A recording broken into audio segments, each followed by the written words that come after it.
Thanks for tuning in. I'm the Gangster Nerd, and I'm about to educate you on the SCP Foundation's personnel classification. Classifications are assigned to personnel based on their proximity to potentially dangerous anomalous objects, entities, or phenomena.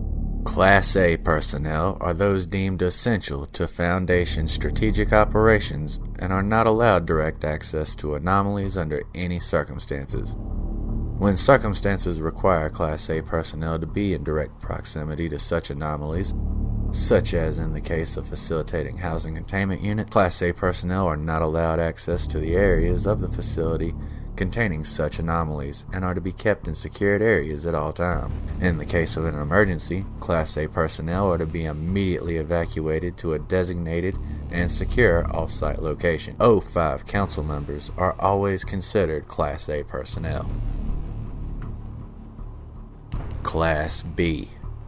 Class B personnel are those deemed essential to local Foundation operations and may only be granted access to objects, entities, and anomalies that have passed quarantine and have been cleared of any potential mind-affecting effects or mimetic agent. In the event of a containment breach or hostile action against the Foundation, Class B personnel are to be evacuated to a designated, secure off-site location as soon as possible. Class C.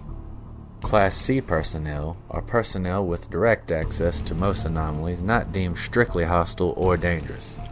Class C personnel that have had direct contact with potentially mind-affecting or mimetic properties may be subject to mandatory quarantine and psychiatric evaluation as deemed necessary by security personnel. In the event of a containment breach or hostile action against a Foundation facility, non-combatant C-Class personnel are to either report to secure lockdown areas or evacuated at the discretion of on-site security personnel in the case of a site-wide breach or other catastrophic event. Class D personnel. Class D personnel are expendable personnel used to handle extremely hazardous anomalies and are not allowed to come into contact with Class A or Class B personnel.